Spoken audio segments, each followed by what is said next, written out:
Welcome to the Townsend Institute podcast series, Tips, a show produced by the Townsend Institute at Concordia University, Irvine. This podcast provides tips into leadership, coaching, and counseling topics aimed at helping listeners grow in both their personal and professional lives. I'm Dr. Jon Townsend, psychologist, organizational consultant, and author of over 30 books, including the New York Times best-selling Boundaries series. I'm also the founder of the Townsend Institute, and I'm excited to introduce your podcast hosts, Townsend Institute Program Directors Dr. Ashley Andrew and Dr. Gilbert Fugit. Today, Ashley and I sit down with Jon Kidwell, executive coach, consultant, adjunct professor here at the Townsend Institute, and now an author with the most recent release of his book titled Redefine Your Servant Leadership. That's right, Gilbert. Jon has decades of experience in leadership and development, which he graciously shares with our students in class. But today, he's sharing it with our podcast listeners. All are sure to walk away with at least a few new or amplified insights into servant leadership. Oh, and be sure to tune in until the very end when Jon shares what I especially consider to be an excellent takeaway tip. So let's get started. Welcome back, everyone. Gilbert and I are excited to be sitting alongside one of our colleagues, adjunct instructor Jon Kidwell, and also author of a brand new book. So congratulations, Jon, on the impending release of your book, Redefine Your Servant Leadership. Go ahead and give us a little bit of an abstract as to what your book is about. Thank you for letting me join. This is like super special being a part of the Townsend team and coming on to the Tips podcast. I'm so grateful, honored to be here. And you're even letting me talk about my book, which is super exciting. So thank you for that. And okay, what is the abstract for the book? So if someone's thinking, redefine your servant leadership, what am I going to get from that? Good news, bad news is you're going to get a lot of my personal story, the struggles, and a few of the successes, but honestly, a lot of my journey of redefining my own servant leadership. And so I realized at some point that what I had built, based on my personality, based on my experiences, based on my own kind of view of how this whole leadership thing could go, as to what servant leadership was supposed to be. And for me, that got forwarded and kind of pressure added onto it by the pressures from other people, by the cultural narrative around some of the ambiguity of what servant leadership is. And so I walk myself and everybody that's reading through what it's like to be defined by leadership, how we define it ourselves, how others define it for us, ground us in, okay, what does the Bible say? What do other leadership experts say? Like, what is out there on what is the foundation of leading as a servant? We introduce a new definition, and then Townsend folks will very much understand this, walk through a realignment of what's really needed. Maybe you all have this. It was totally there for me. I was a high character, and not character like we would talk about in character structure, but character in like morals, values, kind of perfectionist, my way type of thing. And I was super high on that. And that was my pinnacle for servant leadership, kind of that perfectionist way of doing things. And so we realign on the foundation that leaders need.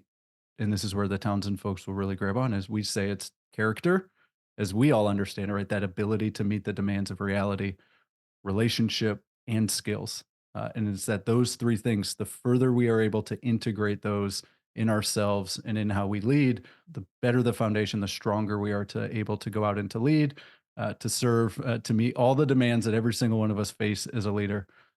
Then we replace 10 myths around servant leadership, things like servant leaders should be nice, or they have to be nice, that you got to be a people pleaser, that there's some sort of naivete in servant leadership, or it's just heart, kind of no business, no mind. So we go through and replace those myths.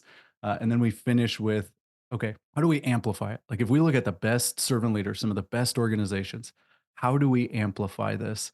And we walk folks through 4 pieces of personal standing: pride, power, position, and possessions, that when we give them up, meaning either we fully put them aside or we figure out how to share them with the people that we lead and the people that we're in community with, then everybody and everything gets amplified. And so Wow. there you go. That's the book in a nutshell. 5 minutes, if you will.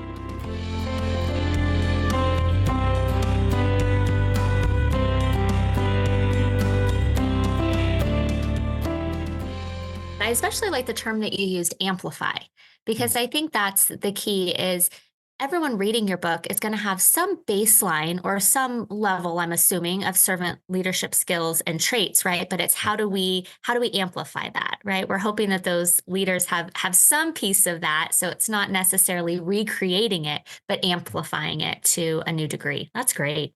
Yeah, thank you, Ashley. Very much so, right? I realized in myself that going all in on some of the things that lead us to be misguided servants, right? That idea that as a servant leader, I don't get boundaries. Like as soon as I say no, it means I don't care. I don't care about you. I don't care about the work at the level I'm supposed to. And we all know that that is not true. That boundaries are extremely healthy. That they're needed, especially so that I can say yes to the things that are most important with my values, with inside of my life priorities, and whatever it may be for my work. I have to be able to do those. So I was kind of leaning in and then amplifying in a different direction, right? Overworking myself, overworking the team because we would keep taking on too much, getting to the point of frustration and burnout where I really figured I was ready to walk away, and I realized that me saying yes and taking on all the things, always be available, always open door policy, I was actually hindering other parts of the business development of people by letting them and engaging them in the work, and by not saying no to a couple of things so we could say yes to the most important things. And so, like you said, it's an amplification. And can we focus in on amplifying the right things? And the recipe and the model that we use is we want to amplify integrity, how we can amplify our influence, grow our influence, and then the results, the impact that we have as leaders. And that really resonates, when you're talking about boundaries, right? We've Mm. heard a little bit about that here in the Townsend Institute, the Yeah. boundaries book. And one thing that jumped off when you're talking about it though, I like that part when you said the myth that servant leaders have to be nice, people Mhm. pleasers, right? Yeah. Because Patrick Lencioni, one of our Townsend fellows, talks about that. Even though people are nice, these conversations are still happening at church. Instead of happening in a meeting, it happens in a parking lot, and they're like, "Can you believe what Ashley just said? Oh, bless her heart. Too bad for her." And so, can you kind of talk about that myth that you have to be nice and a people I pleaser? honestly, I feel like at some points it's the 11th commandment, "Thou shalt be nice," or it's the 11th principle that Greenleaf forgot to put on to servant leadership, is Yeah. this idea that you have to be nice. And maybe others will feel this way too. This is what I really found is that, listen, I want to be nice as often as I can. I know the both of you do because you're extremely nice people. That is not a bad thing. Like, let's not make being nice out to be a bad thing. But what I found is more often than not, especially in challenging circumstances, me being nice to you was much more about what you thought of me than how much I was being kind to you. It was all about a perception. If I'm super nice, if I just kind of sweep things under the rug and instead of making peace, I keep the peace and, oh, bless your heart, right? And I had that realization. And so I anchored in and around what others have said about how do you how do you focus on truth and do it in a kind way. So the reorientation we do in the book is that servant leaders tell the kind truth. I'm going to be honest and I'm going to do it in a kind way. I don't want to be a jerk.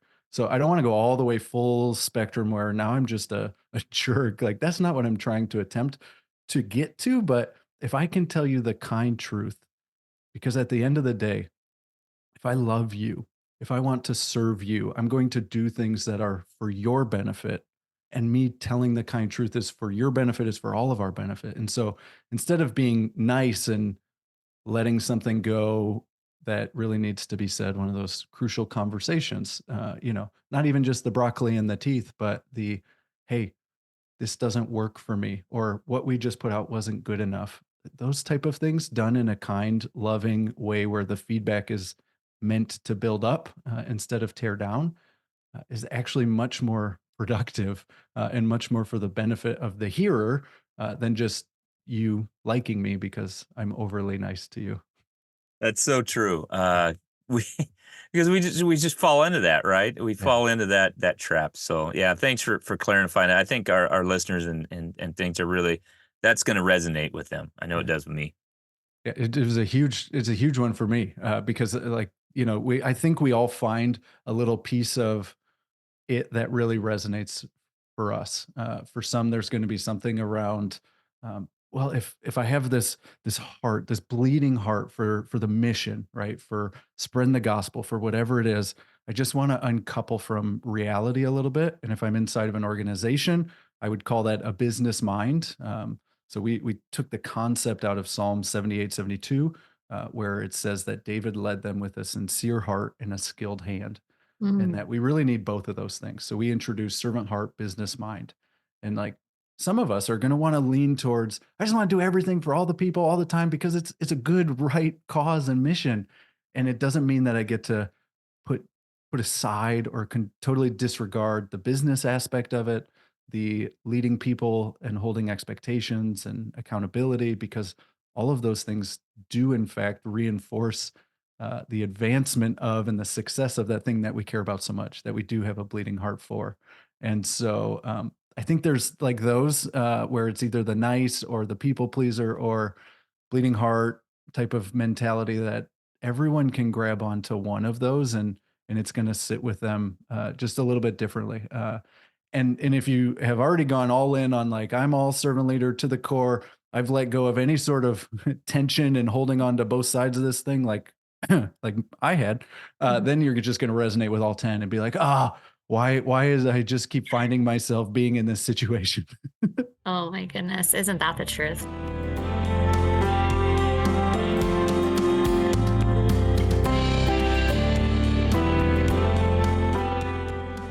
Well, Yeah. John, this I think brings us to a really important next question is we do hear a lot about servant leadership in our faith-based or Christian communities. But what advice do you have for our listeners, for leaders out there looking to incorporate servant leadership principles into a secular environment? A great question. And I have to be honest and say, I don't understand the difference. And Mm. here's what I mean is because I think, and I use it at the end of the book about the servant leader who redefined it all. And those of us that are inside of the faith-based community um, might say, like, well, it's because it's Jesus. Like, we know Jesus is the servant leader who redefined it all. He shows that to us. He exemplifies it more perfectly than any of us are ever going to get to, right? On this side of eternity. So, like, we have that. But at the same time, even in the question, I thought, well, I've worked with a lot of not-for-profits, and many of them say, well, I'm a servant leader. And I don't know that they have a faith-based connection like many of us. And then in part of the book, I interviewed Alan Barnhart, and Alan and Catherine Barnhart have an organization, Barnhart Crane and Rigging. Now, do they incorporate God and their faith and beliefs into the business? They do. And are they a completely secular for-profit business? Yes, they are. And one of their key core values, the first one is servant leadership. And inside of describing servant leadership, they go all the way through belonging, building trust, treating people well, all the way out to compensating fairly, and how they pull these things together. The other thing that they pull together inside of the Barnhart organization is profits with a purpose. So they do a tremendous amount of work and generate a tremendous amount of revenue. It's a $600 million organization. It's so cool. And inside of that, they have profits. And this year, they're slated to give away just over $50 million to for them for Christian causes around the world. But anywhere could do that, focusing on kind of the foundations. And so we focus on kind of what is the intent of it. And if we start with that heart of service, that I'm doing this because I want to serve the mission, I want to serve the people, and I want to serve the results. And I'm going to put some of those things first in priority order. Then I too can show up as a servant leader, regardless of the faith based tradition. But sneak peek for everyone in Concordia is that it's It's a non-Christian book that has an introduction to Christ and the gospel at the end of the book. So for those that pick it up, I hope you're able to follow and find it and have fun like I did, kind of building all the way to the servant leader who redefined it all. I think it's great. We get a little sneak here into Yeah. what the ending is here to the book. Yeah. That's nice, John. So I know you did a lot of research, right, to get ready for this book, or you might have just wrote it one day just sitting around. No, I'm sure you did a lot of research. You're looking at things. One day sounds great. I Yeah, wish I could have got this done in one yeah. day. Just cranked it out in an afternoon. No, Yeah. so you probably know or have thought about what are some leadership trends that you think we'll see in years and decades to come. That's a great question. There's I feel like we're repeating like 10 or 15 years ago where the millennials were the topic of all the millennials coming in and how it was totally going to change the workforce and the workplace. And I just saw an article the other day that's like, now the millennials are all the leaders of the businesses and the managers and the this, and how's it changing? And I was like, wow, like we've come that far. And at its best, we're starting to think about the next gen, like Gen Z, Gen I. I think I got that name wrong, but whichever ones we're calling next. And at its worst, I'm like, oh no, I'm potentially part of the crotchety people that don't want to change anymore, right? Like, and I'm sitting here holding on to these things and thinking, okay, what are some of the trends? And I think it's been building for a really long time. I think it is one of the absolute benefits of the Townsend program. Going through TI, going through any of the programs, is there is not a lot of patience, isn't the right word, but there is not a lot of grace Mm. if that leader and that organization are not aligned and congruent with who they say they are and how they act. And I think that the further that these, like, oh, I say this and then I do this, almost a hypocrisy thing, right? And that's like at its worst. Like, I don't think that we people and organizations always intend to do that. But I think the further the gap between who we say we are and how we actually show up, there's not going to be a lot of patience for that. And I think that individuals will write you off, and I think that they'll leave the organization. And I think that that's going to continue to be a growing piece of the puzzle because there's just not a lot of high tolerance for hypocrisy. And And oh, go ahead, please, I was going Gilbert. to say, yeah, that alignment is really big now, right? With Right. organizations. I mean, if you say we need to save money, and then you're renting a jet, a private jet and things, or organizations don't have as much. Well, people within it don't have as Yeah. much tolerance of Yeah. that kind of dissonance that goes on. So Yeah. they'll leave, but typically the leader is asked to leave. So Yeah. yeah. I think that's one. And I think that there are almost an infinite number of paths to make a living and to do it where you want to be able to work. And so while I am not going to say you got to figure out remote work or you got to figure out in-person work or you got to do this, I think there's going to be an increasing focus on what's in it for me, and why do people want to come be a part of your organization. And if all we do is compete on the tangibles, pay, benefit, time off, whatever falls into that, I think it's a losing battle. I think with the younger generation, and what's going to keep showing is that you got to win their heart. You have to continue to communicate and teach so that their mind is aligned with the organization, and it's going to have to be some sort of financial benefit for them that outweighs what they might be able to go do on their own. And so I think that's going to continue to be an increasing focus on, unless we just want to compete on money and benefits, we got to figure out a way to truly get to the heart and mind of those that are interested so that they're even paying attention.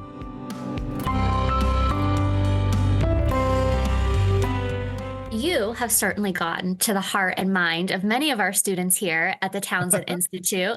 As we mentioned, you're one of our beloved adjunct instructors. Students love registering for your classes and all you offer them in our primarily executive coaching and consulting and organizational leadership programs.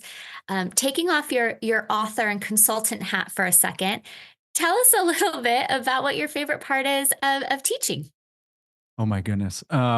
Outside of being able to do what you and I and what the three of us are doing right now, which is talk. But newsflash to everybody, we're not really a lecturing type of organization. When you're here learning, we put a lot of the work on you, and we get to be facilitators, guides, coaches, and teachers.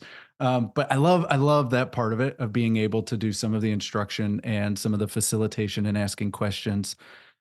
We have Townsend's really, it's just a phenomenal thing that Townsend inside of TI has done, is that there is a connection, there is a shared language, there is a camaraderie that exists between the faculty, between the adjuncts, right? Raising my hand for myself, and I'm hoping for other people, and for the students, where the foundation is set so well by what you all do, kind of onboarding and welcoming and getting students connected into the model and to each other, that then when you show up, it's like you are there helping your friends do something that they want to do. And it is totally win-win from my perspective. I get to come and talk about the stuff that you really can't pay me to stop talking about, because I love talking about leadership and people and culture. And so I get to come and do that with a whole bunch of people who are really eager to do it and who have great connection. And we all have a shared understanding about the model. And so I think if we go back to what we were talking about, I think that alignment, in terms of everybody being on the same page, working towards the student's success and their ultimate achievement, both personally, I mean, newsflash, like Townsend stuff changes people who then change things professionally. That's probably my favorite part. Oh, thanks, John. We appreciate Yeah. that. We're so grateful to have you as part of our team. Yeah. Well, thank you. It's an honor for me. It truly is. And John, as I'm thinking about this, we love having you teach here. Now you're writing a book. Can you think or talk about maybe something that happened in your life where you said, "Okay, I got to do this. I got to teach. I got to write a book." What was like a game changer that really put you into this path? So the book is the book I wish I had over 10 years ago, Mhm. when I was going through all this stuff. And it was pre-Townsend. So I've gone through Ultimate Leadership, and some other Townsend programs before ever teaching at Townsend Institute. But it was pre-Townsend, and I got a very strong piece of feedback because of my inability, or my lack of desire, to engage in conflict, and to kindly but honestly disagree with team members. And I was told that I wasn't going to be a part of the team anymore. And that happened right before I started going through a lot of this personal growth stuff, which Ultimate Leadership UL was a part of that. Um, and Mm. so this is the book I wish I had back then. And then honestly, it was an individual through Townsend who was a leader in a global not for profit. And she shared with me at one point, she said, I really don't identify as a servant leader anymore, because there's so much judgment, there's so much perception. The shoulds of servant leadership are so heavy. And if I play all of those out, I cannot do and perform and succeed like in the ways that I'm being asked to. And I felt all like I knew that feeling from 10 years prior. And I thought, oh, this isn't just a me thing. Like, this is a we thing. And so I started testing it with clients, and I was like, oh, this is not just a me or a we thing. This is an us thing. Like, it is there. And so that's what really propelled me to write the book, outside of the cathartic process of just doing it for my own benefit. It was the evidence that I got from that one individual and from starting to test some of the ideas with clients, that I was like, okay, we're doing it. We're going for it. We're putting it out there.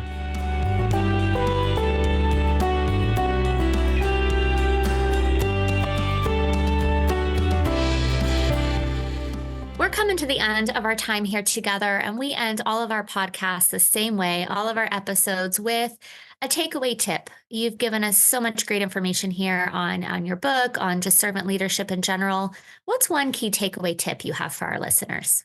So I've heard this before, and I've thought about it, and I was like, I have no idea what tip I want to do. Like, the first one that came into my mind, so I'm sneaking in a whole bunch more, which if you're in class with me, you'll figure out I do often. Is like one more thing, and then I say five things. So the one that I thought about was like, email is a part of the work not the work. So like, don't just spend all your day doing email. But I was like, that tip's not good enough. So I'll pull on one that is really important with what we were talking about today. And if you can go overboard in one area as a leader, leading a team, with your family, with an organization, go overboard on communication. Like, it ties into the alignment piece. Like, if you over communicate what your intention is, if you over communicate what you're thinking, where you're struggling, where you're winning, if you over communicate what you intend to do, if you're like, okay, I think I told you all 27 million times, but I'm going to say it again. And they're like, yeah, you're going to say this. And they repeat the same 12 words, then you know that you've got it. But I think the tip is, when in doubt, over communicate. John, I think you just made Ashley's heart smile, right? I was gonna say, A PhD in communication. I don't know how she's not jumping up and down right now. I mean, wow, that's a great tip. I'm trying to maintain my composure, but yes, I'm safe to say that I think that's the best tip that we've had on this podcast yet. So Yes. Wow, All right. the best. Wow. I'm writing that down. We're going to timestamp it. I'm coming back. I'm pulling this out and I'm just going to put it at the tagline in the bottom of all my Concordia signatures. There we so go. that everybody's I like that, John. Well, before we send off here today, go ahead and remind our listeners, we of course have your book, Redefine Your Servant Leadership, but where else can our listeners find you? Because I know you've got your website, so give us your plug. Yeah, thank you. Thank you for that. So if you go to Leadwell, LEADWELL.com, Leadwell.com is where my business is. And we work with mission-driven organizations that are mid-sized, and we do training and coaching. You can find out more about the book. You can get some free resources. You can get directed to where to get it at redefineyourservantleadership.com.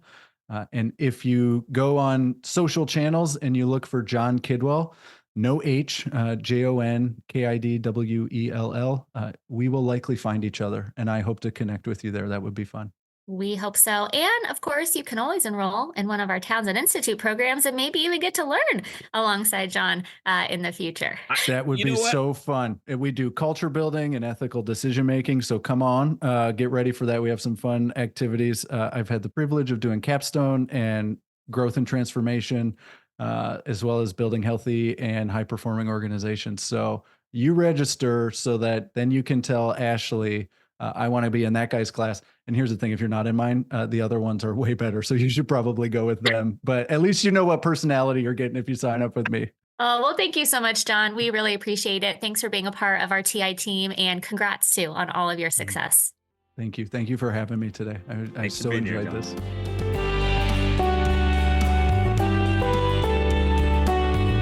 Special thanks to Gadesla Labawa, CUI alumni, for the Tips Podcast music. If you enjoyed the Townsend Institute podcast series, head to our website, cui.edu/Townsend, to find out more about the certificates or bachelor's, master's, or doctoral degrees offered through Concordia University Irvine. With programs in organizational psychology, mental health counseling, executive coaching consulting, and organizational leadership, we have a variety of faith-based programs dedicated to helping you fulfill your academic and professional goals, all while further developing your competence and character. Again, that's cui.edu/Townsend.